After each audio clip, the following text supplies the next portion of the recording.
कांग्रेस के वेटरन आदिवासी नेता रहे अरविंद नेताम 5 तारीख को संघ के स्मृति मंदिर रेसिम बाग जाएंगे, जो कि नागपुर में है। और जाहिर सी बात है कि ये एक बड़ी खबर होगी और सबसे खास बात यह है कि वो संघ प्रमुख के साथ मंच भी साझा करेंगे। नेताम को संघ के द्वितीय वर्ष अखिल भारतीय कार्यकर्ता विकास के समापन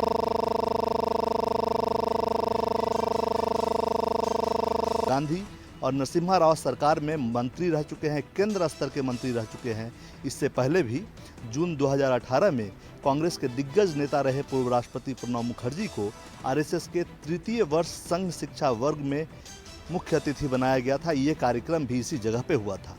छत्तीसगढ़ से लगातार राजनीति में सक्रिय रहे अरविंद नेताम ने विधानसभा चुनाव से ठीक पहले अगस्त 2023 में पार्टी से इस्तीफा दे दिया था। अब ये देखना महत्वपूर्ण होगा कि इस मंच से अरविंद नेताम सिर्फ साधारण बात करते हैं, यानी सबको साथ लेकर चलने की बात करते हैं, या फिर संघ के वैचारिक दर्शन में सहभागिता की बात करते हैं। लिहाजा इसी पे नजर रहेगी। कैमरामैन अभय के साथ कुमार गौरव, न्यूज़ 24 दिल्ली। कांग्रेस महासचिव प्रियंका गांधी ने सरकार पर जमकर हमला बोला है। प्रियंका गांधी ने कहा कि आर्थिक विकास की दर 6.5% रही, जो कि कोरोना काल के बाद सबसे सुस्त है। कांग्रेस महासचिव प्रियंका गांधी वाड्रा ने शनिवार को कहा कि वित्त वर्ष 2024-25 में 6.5% की आर्थिक विकास दर रही, जो कोरोना काल के बाद सबसे सुस्त है। उन्होंने सरकार पर कटाक्ष करते हुए यह भी कहा कि आर्थिक प्रगति के बगैर विकसित भारत की बातें हवा ही हैं। विनिर्माण क्षेत्र के कमजोर प्रदर्शन से देश की आर्थिक वृद्धि वित्त वर्ष 2024-25 की जनवरी-मार्च तिमाही में धीमी होकर 7.4% रही। इसके साथ ही पूरे वित्त वर्ष के दौरान जीडीपी वृद्धि दर घटकर 4 साल के निचले स्तर 6.5% पर आ गई। कांग्रेस नेता ने एक्स पर पोस्ट किया कि देश की अर्थव्यवस्था 4 साल के निचले स्तर पर पहुंच गई है। सरकारी आंकड़ों के मुताबिक वित्त वर्ष 2024-25 में जीडीपी वृद्धि दर 6.5% रही। कोरोना काल के बाद यह सबसे सुस्त रफ्तार है। उन्होंने दावा किया कि भाजपा सरकार आर्थिक मोर्चे पर लगातार असफल रही है। देश भर में उद्योग धंधे सिमट रहे हैं। औद्योगिक उत्पादन 8 महीने के निचले स्तर पर है। कांग्रेस महासचिव ने कहा कि देश में भयंकर बेरोजगारी है, नौकरी नहीं है और लोगों की आय लगातार घट रही है। रमन कुमार, दिल्ली, न्यूज़ 24। प्रधानमंत्री नरेंद्र मोदी मध्य प्रदेश की राजधानी भोपाल में देवी अहिल्याबाई होलकर की जयंती के समारोह में पहुंचे थे और इसी दौरान महिला सशक्तिकरण का कार्यक्रम रखा गया। और जहां पर प्रधानमंत्री जब मंच से पहुंचे तो उन्होंने संबोधित करते हुए न सिर्फ देवी अहिल्याबाई की इतिहास और उनकी जीवनी पर बात की, साथ ही नारी शक्ति की बात करते हुए उन्होंने ऑपरेशन सिंदूर का भी जिक्र किया। प्रधानमंत्री नरेंद्र मोदी ने कहा कि जिस तरह से ऑपरेशन सिंदूर चला गया, उससे एक संदेश गया है उन लोगों पर जो लोग आतंक को लेकर पनाह देते थे या फिर आतंकवाद को लेकर, इसी तरह का संदेश यहाँ से दिया गया है। आपको बता दें कि प्रधानमंत्री नरेंद्र मोदी ने अपने भाषण में देवी अहिल्याबाई का तो जिक्र किया ही, साथ में महिलाओं के लिए जो योजनाएं हैं या महिलाओं की जो उपलब्धियाँ उनको भी गिनाया। इस पूरे सम्मेलन में मध्य प्रदेश के अलग अलग ज़िलों से करीब लाखों की संख्या में महिलाएं पहुंची, लेकिन यहाँ पर ये सिर्फ महिला सशक्तिकरण का कार्यक्रम ही नहीं था, बल्कि यहाँ ऑपरेशन सिंदूर से जुड़ी हुई महिलाएं यहाँ पर सिंदूर रंग की वेशभूषा में नजर आई। हाथों में तख्तियाँ भी उनके नजर आई जिसमें ऑपरेशन सिंदूर का जिक्र था और बड़ी संख्या में महिलाएं यहाँ पर देखी गईं। कैमरा पर्सन कमलेश व्यास के साथ विपिन श्रीवास्तव, न्यूज़ 24 भोपाल। केंद्रीय गृह मंत्री अमित शाह कल पश्चिम बंगाल के दौरे पे हैं और कोलकाता में वो एक विशेष संगठनात्मक बैठक भी करेंगे। आपको बता दें कि आने वाले विधानसभा चुनाव को ध्यान में रखते हुए ये बैठक बेहद महत्वपूर्ण समझी जा रही है, क्योंकि पश्चिम बंगाल में एक संगठनात्मक बैठक करने का उद्देश्य ये माना जा रहा है कि अभी तक जो प्रदेश अध्यक्ष का नए प्रदेश अध्यक्ष का चुनाव नहीं हो पाया, उस पर चर्चा होगी। और बूथ लेवल मैनेजमेंट जो पूरी तरीके से ऐसा माना जा रहा है कि पश्चिम बंगाल में बीजेपी के लिए बिखरा हुआ है, उसको एक सुदृढ़ करने के लिए ये बैठक बेहद महत्वपूर्ण समझी जा रही है। इसके अलावा जो सबसे बड़ा फोकस होगा इस बैठक में, जो जानकारी मिल रही है सूत्रों के हवाले से, कि इस बार के विधानसभा चुनाव में बीजेपी की ये कोशिश होगी कि मतदाताओं को अधिक से अधिक वोट डालने के लिए बूथ पर लेकर आना। और आगे भी इसी तरह की और बैठकों का सिलसिला लगातार जारी रहेगा। गृह मंत्री खुद इसकी कमान संभाले हुए। कैमरामैन अविनाश राणा के साथ प्रशांत देव। न्यूज़ 24। बीजेपी के राष्ट्रीय अध्यक्ष जेपी नड्डा आज एक दिन की यात्रा पर जयपुर हैं। यहाँ पर उन्होंने तिरंगा यात्रा में भाग लिया। इस दौरान केसरिया कलर का साफा और हाथों में तिरंगा झंडा लिए कई सारे बीजेपी के कार्यकर्ता, पदाधिकारी और आम जनता उपस्थित थे। इस जरिए सेना का पूरा समर्थन, सहयोग और उनके शौर्य को नमन किया जा रहा था। इसके अलावा जेपी नड्डा ने आज अहिल्याबाई होलकर की 300वीं जयंती पर आयोजित कार्यक्रम में भी भाग लिया। राजस्थान सरकार द्वारा अलग अलग जगहों पर चलाए जा रहे विकास योजनाओं की उन्होंने शुरुआत भी की, लोकार्पण भी किया और लाभार्थियों के खाते में डीबीटी के जरिए रुपयों का हस्तांतरण भी किया। जेपी नड्डा आज शाम को बीजेपी के पदाधिकारियों के साथ एक अहम बैठक लेने वाले हैं। जयपुर संभाग के सभी पदाधिकारी हैं, मंत्रियों का रिपोर्ट कार्ड तय होगा। इसके अलावा राजस्थान की नई प्रदेश कार्यकारिणी को लेकर भी वे अंतिम फैसला लेंगे। तो कुल मिलाकर जेपी नड्डा के इस एक दिन की यात्रा को लेकर जबरदस्त तैयारियों का माहौल यहां पर नजर आया और बीजेपी के कार्यकर्ता खासे उत्साहित भी दिखे। कैमरामैन विक्रम सिंह भाटी के साथ श्रीवत्सन, जयपुर, न्यूज़ 24। अमेरिका के राष्ट्रपति डोनाल्ड के बाद विधानसभा का चुनाव होना है, लेकिन उससे पहले एनडीए के नेताओं और कार्यकर्ताओं की लॉटरी लग गई है। दरअसल सरकार ने उन आयोगों और बोर्डों में नियुक्तियां शुरू कर दी है जो अगले 3 साल तक काम करेगी और इन आयोग और बोर्डों के पुनर्गठन में एनडीए के तमाम दलों में शामिल नेताओं और कार्यकर्ताओं को जगह दी गई है। फिलहाल सरकार ने 4 आयोग का गठन किया है, जिसमें कि 2 अध्यक्ष पद बीजेपी के कोटे से गए हैं जबकि 2 जेडीयू की तरफ से गए हैं। हालांकि सदस्यों के तौर पर अगर देखें तो इसमें न सिर्फ जेडीयू और बीजेपी बल्कि एलजेपीआर और हम पार्टी के अलावा रालोसपा को भी इसमें मौका दिया गया है, उनके भी नेताओं को इसमें शामिल किया गया है। आपको बता दें कि बिहार में करीब 2 दर्जन से ज़्यादा आयोग और बोर्ड हैं जो पिछले 6 महीने से पुनर्गठन की बात जोड़ रहे थे और इसके चलते यहाँ बहालियाँ नहीं हो रही थी। लेकिन अब सरकार ने चुनाव को देखते हुए इसमें नियुक्तियाँ करनी शुरू कर दी हैं, जबकि इससे पहले करीब 8000 एनडीए कार्यकर्ताओं और नेताओं को जिला 20 सूत्री कार्यक्रम जो कमेटी होती है उसमें जगह दी गई थी।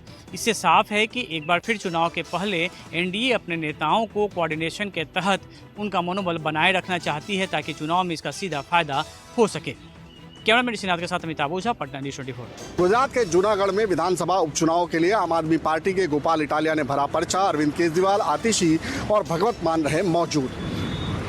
विसावदर उपचुनाव को लेकर आम आदमी पार्टी के उम्मीदवार गोपाल इटालिया आज नामांकन दाखिल कर दिया है। नामांकन से पहले उन्होंने रोड शो और जनसभा का भी आयोजन किया, जिसमें आम आदमी पार्टी के राष्ट्रीय संयोजक अरविंद केजरीवाल, पंजाब के मुख्यमंत्री भगवत मान, गुजरात प्रभारी गोपाल राय, दिल्ली की विपक्ष की नेता आतिशी सिंह और गुजरात आम आदमी पार्टी के प्रमुख ईशू दानगढ़ भी मौजूद रहे। इसी के साथ गुजरात में 19 जून को विसावदर विधानसभा सीट पर मुकाबला दिलचस्प हो गया। 18 सालों से इस सीट पर जीत को तरस रही बीजेपी ने इस बार जनमत हासिल करने के लिए कई मंत्रियों को मैदान में उतारा है। खबरें हैं कि विसावदर में बीजेपी गोपाल इटालिया के सामने एक पाटीदार उम्मीदवार को उतार सकती है, वहीं कांग्रेस भी पाटीदार नेता को ही टिकट देकर मुकाबले को दिलचस्प बना सकती है। गौरतलब है कि जूनागढ़ जिले की विसावदर सीट दिसंबर 2023 से खाली है, जब तत्कालीन आप विधायक भूपेंद्र भयानी ने इस्तीफा देकर बीजेपी ज्वाइन कर ली थी।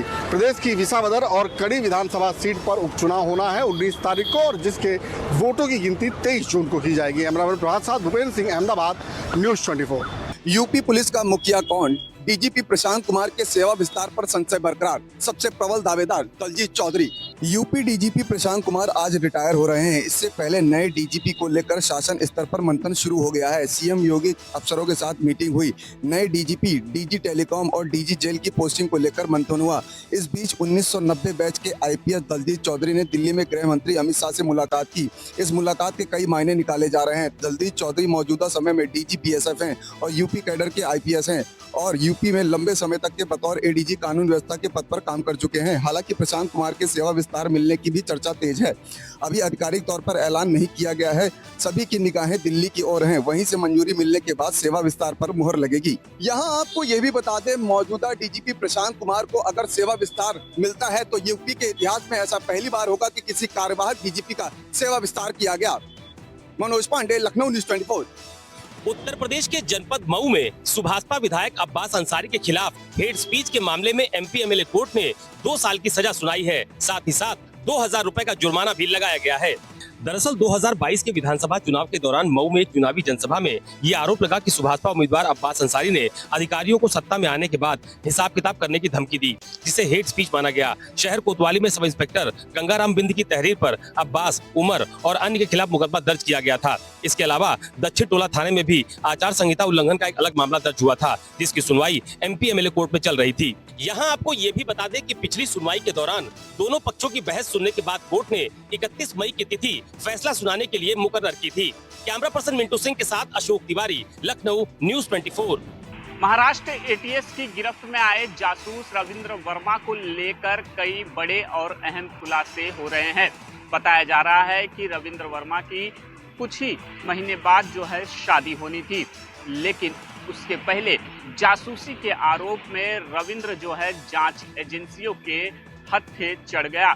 सूत्रों की माने तो महाराष्ट्र ATS रविंद्र के बैंक अकाउंट को भी खंगाल रही है। पुलिस को शक है कि आर्थिक लेन देन जो है वो इस पूरे मामले में हुआ है और इसका कोई सुराग जो है महाराष्ट्र ATS के हाथ लग चुका है। इसके साथ साथ महाराष्ट्र ATS जो है पायल, प्रीति और स्प्रिट नाम के फेसबुक अकाउंट को भी खंगाल रही है, जिसके जरिए जो है रविंद्र पाकिस्तानी एजेंटों के संपर्क में था। कैमरामैन दिलीप औरे के साथ राहुल पांडे, न्यूज़ 24, मुंबई। राजधानी लखनऊ का आयकर दफ्तर बना अखाड़ा। IRS अधिकारी गौरव गर्ग पर उनके एक वरिष्ठ अधिकारी योगेंद्र मिश्रा ने किया हमला। दरअसल लखनऊ के हजरतगंज स्थित आयकर विभाग के ऑफिस में IRS अधिकारी गौरव गर्ग पर उनके एक अन्य अधिकारी योगेंद्र मिश्रा ने जानलेवा हमला किया। FIR में गौरव गर्ग ने बताया है कि ज्वाइंट कमिश्नर योगेंद्र मिश्रा अचानक ऑफिस में घुस आए और उन पर हमला कर दिया। इस हमले के पीछे की वजह यह है कि एक क्रिकेट मैच के दौरान योगेंद्र मिश्रा को नहीं खिलाया गया था, तब उन्होंने खिलाड़ियों को धमकाया था और उनकी इस हरकत के चलते उनका ट्रांसफर लखनऊ से उत्तराखंड कर दिया गया था, जिसकी एक जांच भी चल रही थी। इस जांच को लीड कर रहे थे गौरव गर्ग।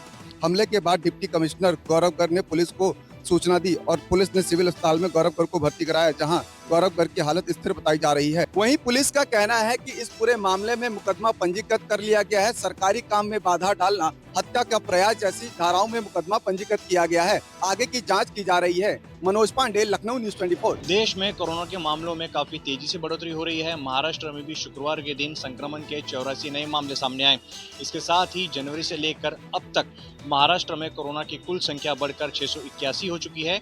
राज्य के स्वास्थ्य आरोग्य विभाग ने इस बात की जानकारी दी। राज्य सरकार ने एक बयान जारी कर कहा है कि ज्यादातर मरीजों में हल्के लक्षण है और लोगों को दहशत में आने की जरूरत नहीं है। हालांकि पहले की रिपोर्ट में कहा गया था कि कोरोना वायरस के 4 नए वेरिएंट का संक्रमण हो रहा है। ये सभी अमेरिकन के सब वेरिएंट है और ये काफी तेजी से फैलता है। जनवरी से अब तक महाराष्ट्र में 10,324 नमूनों की जांच की गई है, जिनमें से 681 पॉजिटिव पाए गए। 1 जनवरी से लेकर अब तक राज्य में कोविड के चलते 7 मरीजों ने दम तोड़ा है। अगर बात करें देश की आर्थिक राजधानी मुंबई की, तो नए मामलों में मुंबई में 32 नए मामले संक्रमण के सामने आए। कोरोना के बढ़ते इन मामलों को देखते हुए राज्य सरकार एक्शन में है। राज्य सरकार का कहना है कि किसी को भी दहशत में आने की जरूरत नहीं है। राज्य में कोरोना संक्रमण की जांच करने के लिए और उसका उपचार करने के लिए पर्याप्त सुविधाएं उपलब्ध कराई गई है। कैमरा पर्सन राजेंद्र सिंह के साथ अंकुश जायसवाल, न्यूज़ 24 मुंबई। न्यूज़ 24 पहुंचा है